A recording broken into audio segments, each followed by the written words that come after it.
Bonjour à toutes et à tous, bienvenue sur Authentiques Auto. Je suis très heureux aujourd'hui de pouvoir vous présenter enfin sur la chaîne un Renault Espace 1. Le mythe fondateur du monospace en France, celui qui a déclenché véritablement toute une période faste pour les monovolumes dans notre pays. Le fameux projet Matra qui aurait dû être entre les mains de Peugeot, qui finalement est arrivé sur les bureaux de Renault et qui a connu le succès que l'on sait. Je vous avais déjà filmé un Espace 2 V6 sur cette chaîne, un très très bel exemplaire. Et là ici, une fois n'est pas coutume, c'est un nouvel exemplaire haut de gamme que je vous présente puisqu'il s'agit d'une version 2001 en phase 1, une finition très recherchée avec le gros moteur 2 litres 110 chevaux qu'on va aller voir tout à l'heure. En tout cas, regardez-moi ça, c'est vraiment un véhicule hors du commun. Et pour cette vidéo, aujourd'hui, je tiens à remercier vivement Stéphane qui m'a invité à Lyon gentiment venir filmer son espace. C'est rare d'avoir sous la main un exemplaire aussi bien conservé, donc je ne me suis pas fait prier. Merci à lui. Aujourd'hui, cette vidéo est sponsorisée, c'est Ovoco qui me fait confiance et je les en remercie. Figurez-vous que je me suis mis à la mécanique. Si, je vous jure. En fait, avec ma copine, on a une vieille Clio 2 qui a 200 000 km. Et l'alternateur a décidé de nous lâcher. Or, c'est typiquement sur ce genre de chantier qu'il faut être malin.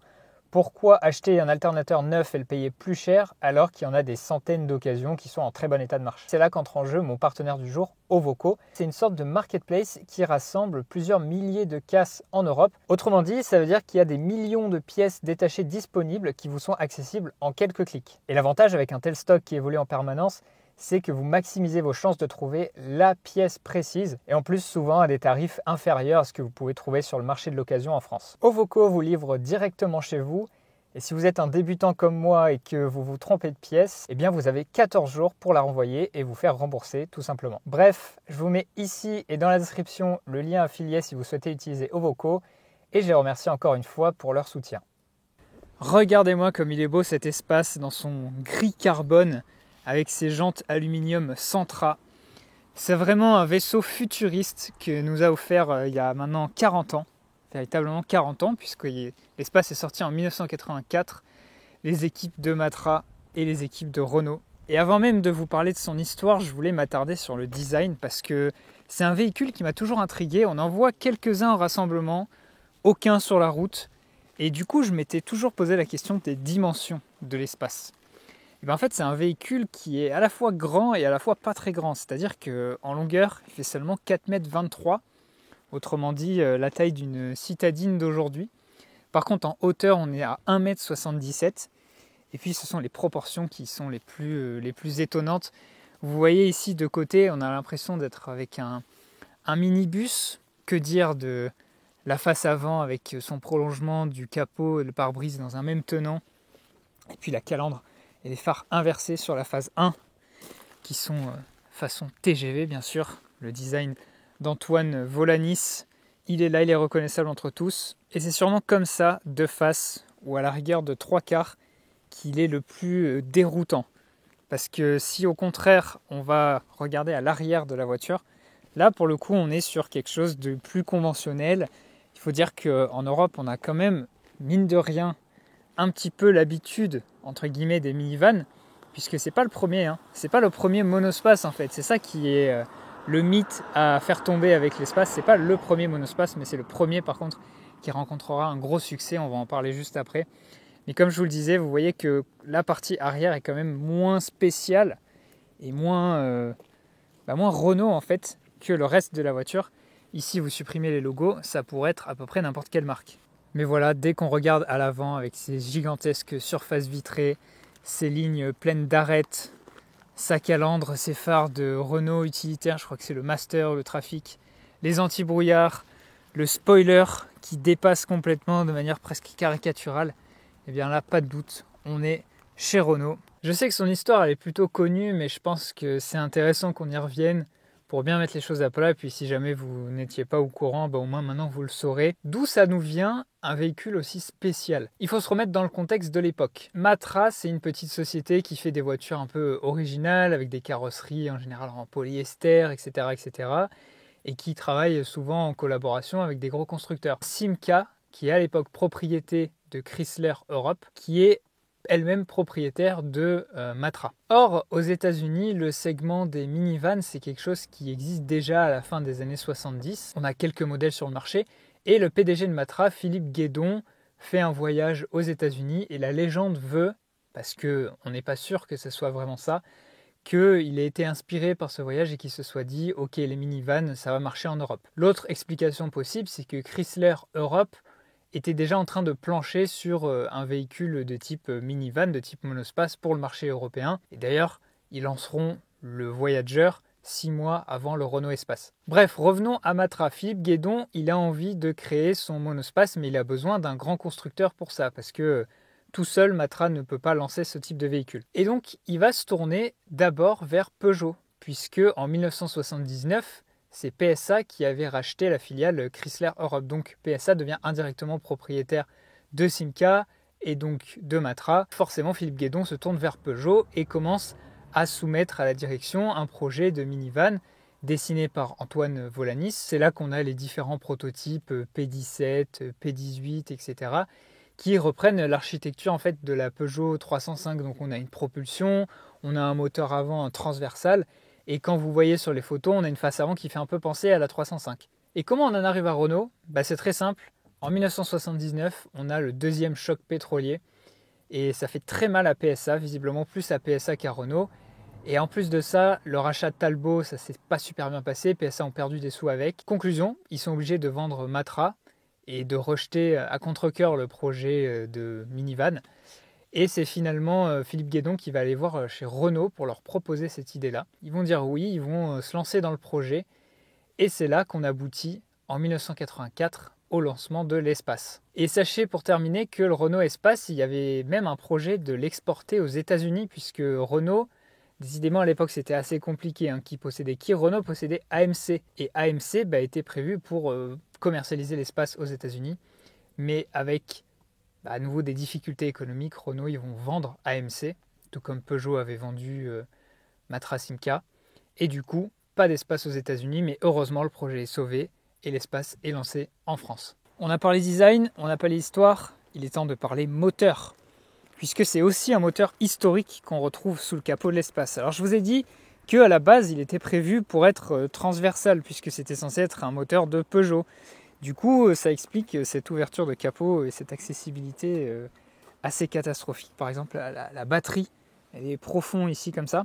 Vous avez ici sous le capot un moteur très connu, non pas le Cléon, mais le fameux Douvrin, moteur développé par la Société française de mécanique, qui est donc ici un 2 litres, 8 soupapes, position longue, longitudinale on l'a dit, qui développe 110 chevaux et qui est alimenté par un carburateur Weber à double corps, qu'on voit ici. C'est un moteur assez classique dans sa conception, à l'ancienne, mais très robuste. Et surtout, il faut vous remettre en tête que à l'époque, offrir 110 chevaux sur un véhicule qui était considéré encore plutôt comme une camionnette qu'un véritable véhicule de loisir, c'était assez osé.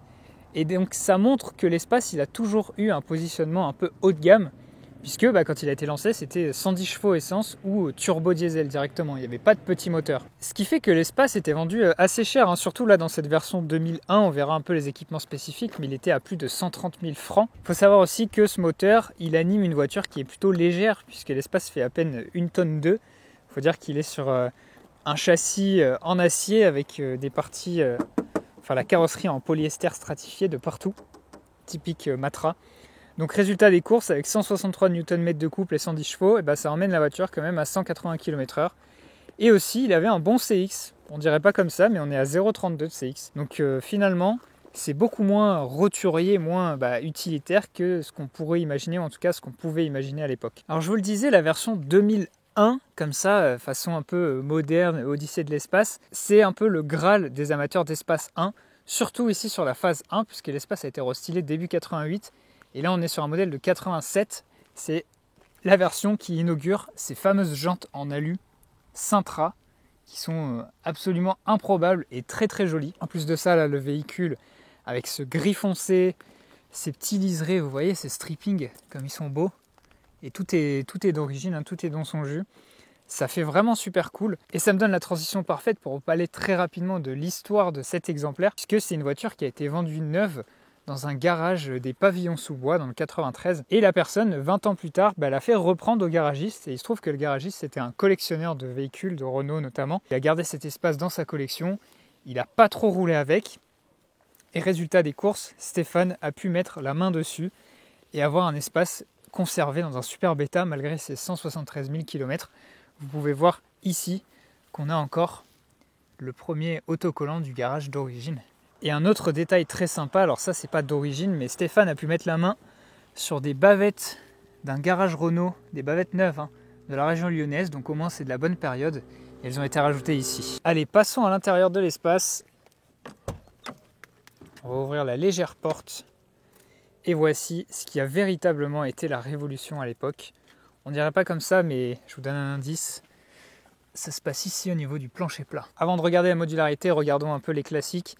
Donc la portière sans encadrement, du moins avec un encadrement très frêle de la vitre. Et puis on retrouve une présentation quand même assez soignée, puisqu'on est avec un beau velours rouge et gris, qui est l'un des éléments spécifiques de la version de 2001. Après tout sur la porte, là on a un plastique qui semble vouloir imiter le tissu avec un très léger soft touch, c'est assez intéressant. Et vous voyez que c'est haut de gamme, on a les rétroviseurs électriques, les vitres électriques. Ici je suppose que c'est pour la vitre à impulsion. On a deux belles enceintes parce qu'il y a une belle chaîne IFI à l'intérieur. Et puis regardez-moi ces sièges pétales qu'on retrouve notamment sur les R11 Turbo. Donc de vrais sièges de sport qui sont hyper confortables.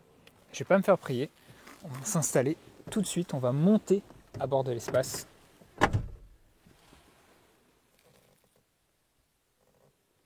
Quel intérieur dans cet espace!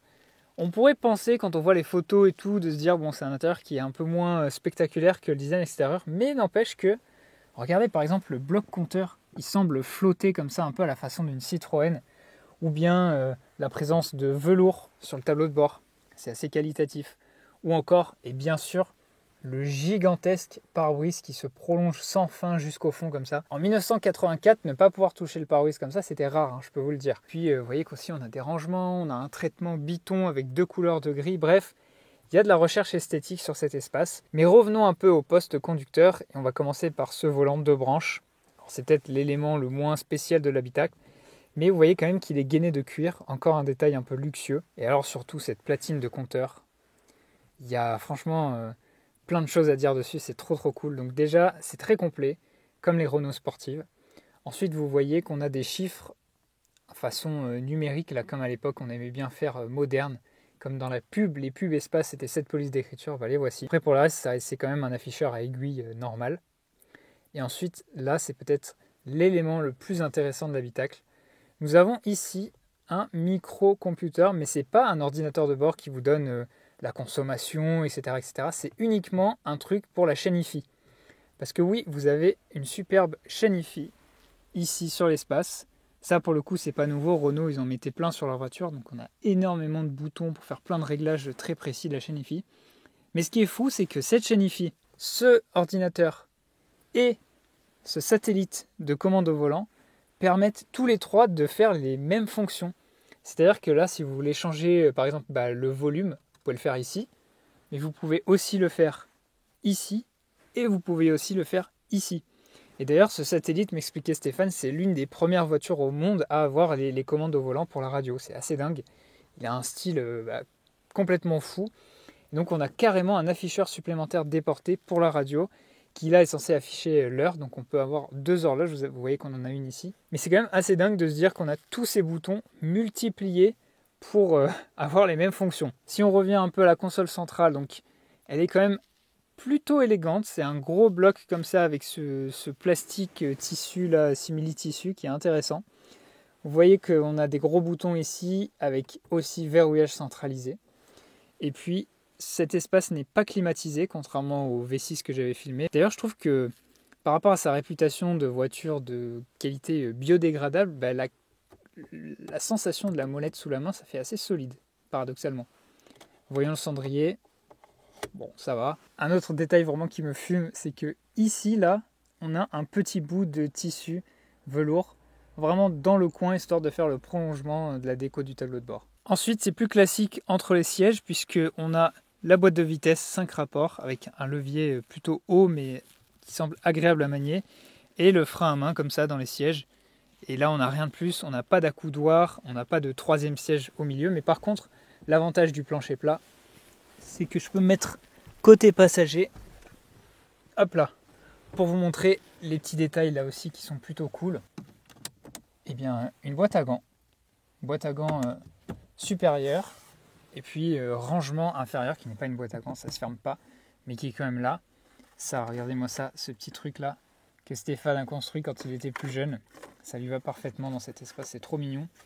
Et là, vous voyez qu'on a une petite étiquette d'époque qui n'a pas bougé. Au plafonnier, c'est assez classique, il n'y a pas grand-chose à dire, si ce n'est que ces pare-soleils, ils ont la forme inversée de ce que pourrait être l'espace. Si vous les mettez comme ça, a la forme d'un Renault Espace de profil. Et donc, ce que je vous disais, la vraie révolution de l'espace, c'est pas l'extérieur, mais c'est bien l'intérieur, avec ce plancher plat et ces sièges indépendants qu'on peut facilement changer de configuration, installer des sièges supplémentaires à l'arrière. Et donc ici, là, voilà, c'est là que les familles françaises d'il y a 40 ans ont découvert un nouveau type de véhicule qui va changer la face du pays pour toujours. Et donc à l'arrière, on est bien servi. Vous voyez qu'on a des lumières de lecture ici. On en a même là-bas, alors que les sièges étaient optionnels au dernier rang. Des poignées aussi pour tout le monde. Des cendriers ici. Et là, je suis accroupi dans la voiture. Là, voilà, je me suis assis. Et c'est royal, hein, regardez-moi ça. Quelle autre voiture à l'époque pouvait vous offrir un tel espace, c'est le cas de le dire. On a également des tablettes aviation. Et tout est fonctionnel, rien n'est cassé dans cette voiture. Mais là, je vous montre la configuration normale. Mais attendez de voir ce que ça donne en vraie configuration espace. Et donc pour cette séquence, je vais laisser Stéphane qui va convertir sous vos yeux en accéléré l'espace en un véritable salon.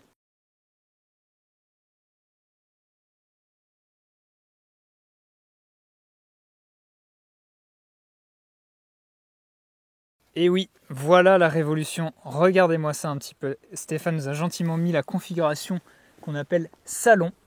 Et donc là, vous pouviez être à 4 personnes à discuter avec les sièges pivotants, pourquoi pas avec la vue sur un champ pour faire un pique-nique. Vous voyez que là, je peux étendre mes jambes complètement.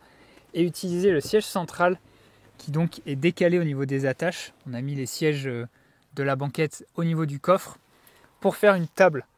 Et donc, que je me mette de ce côté-là ou de ce côté-là, vous voyez qu'on est hyper bien installé, qu'on a une place folle. Le tout, il faut vous le rappeler, dans 4,25 m. C'est complètement inédit. Et en plus de ça, à l'époque, contrairement aux véhicules modernes, on avait une surface vitrée hyper importante. Donc là, forcément, c'est royal, quoi. Et j'en profite, vu qu'on est là, pour vous montrer une autre spécificité ici de l'espace 2001. Ce sont ces petits rangements-là, ici, côté coffre, qui était normalement un accessoire. Et on a même ici un cendrier supplémentaire. Ça a pris seulement 2 minutes à Stéphane d'installer cette configuration-là. Et c'était vraiment le véritable début des Renault voitures à vivre. Avant la Twingo, on avait l'espace. Et encore, dites-vous qu'on pouvait avoir des toits ouvrants optionnels, comme on avait sur le Espace V6. Ils ne sont pas présents ici. Mais déjà, je peux vous dire qu'on est super bien. Et bien entendu, cette modularité exceptionnelle, ce plancher plat, c'est aussi au bénéfice du coffre, qui, vous le voyez, est gigantesque. Alors, on n'est pas sûr de son volume parce que les petites recherches internet de mon côté n'ont rien donné. Mais par contre, on a la brochure en allemand. Et alors, on n'est pas sûr de la traduction, mais on se posait la question, est-ce que ça ne serait pas 850 litres ? Dites-moi si c'est bien ça, si on ne se trompe pas.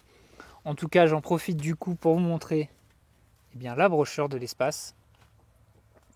Magnifique. Voilà, avec un intérieur mis en scène par exemple. Et bien sûr, vous n'avez pas manqué la magnifique affiche Renault Espace de 87 que Stéphane a réussi à récupérer dans un lot dans un ancien garage. Ça, c'est pépite aussi. Mais voilà, regardez un peu cette ouverture parfaite. Pour le coup, là, le côté camionnette utilitaire, on s'en plaint pas, hein. Vous voyez le seuil de chargement qui est hyper bas. Le haillon typique des Renault, on n'a pas de porte qui s'ouvre latéralement. Et puis, l'accessoire qui tue, vous avez ici la plage arrière coulissante, accessoire Renault boutique. Et ça, je peux vous dire que c'est très fort, qu'il y a très peu d'espace en France qui l'ont encore. Dernier détail peut-être, on a des enceintes jusqu'au dernier rang dans la voiture.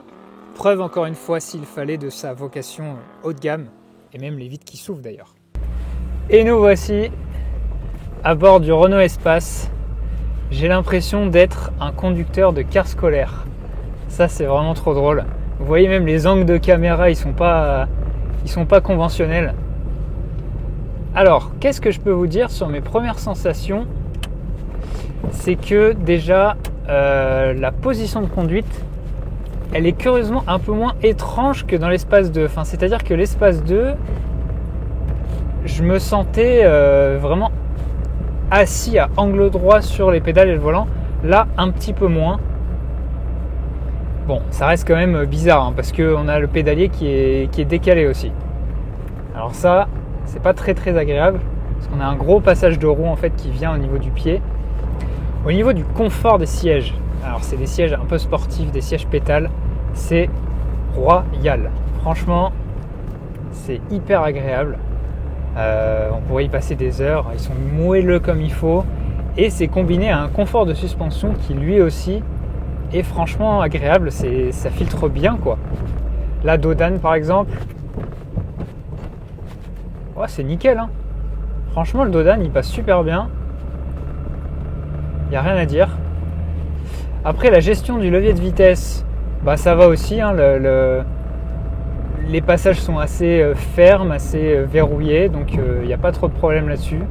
L'accélérateur par contre il est un peu déroutant parce qu'il est assez proche du sol, des fois on le sent pas trop quoi, c'est un peu bizarre. Et alors bien entendu, le point fort de cette voiture, c'est la visibilité et ça me fait mal de dire ça mais je comprends pourquoi les gens aiment être en hauteur aujourd'hui dans leur SUV.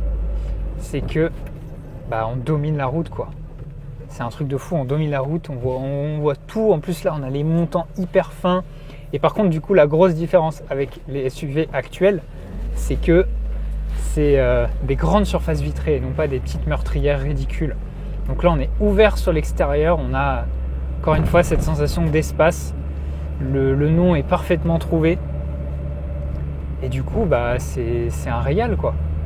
C'est un régal parce qu'on voit tout. À l'exception, il y a quand même une exception que je tenais à signaler, c'est la visibilité arrière. Curieusement, on a une gigantesque lunette, mais on a un tout petit rétroviseur et on a des énormes appuis-têtes qui du coup nous gâchent un peu la vue à l'arrière, on voit pas très bien. Ça c'est un point, c'est un peu dommage. Et après par contre les rétroviseurs, là ils sont nickel. Rétroviseurs assez basiques, pas du tout profilés comme ceux de la deuxième ou troisième génération. Là c'est comme il faut.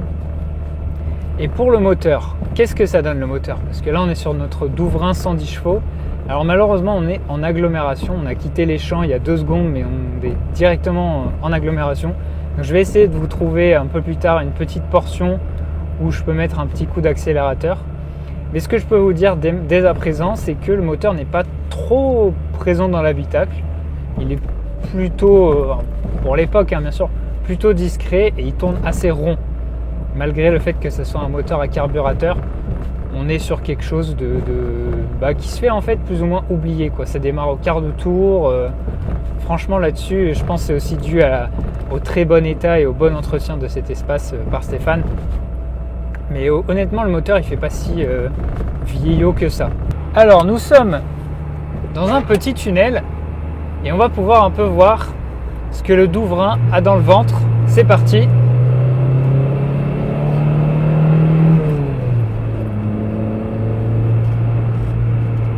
Ça avance plutôt pas mal hein. Le bruit est assez drôle. Ouais franchement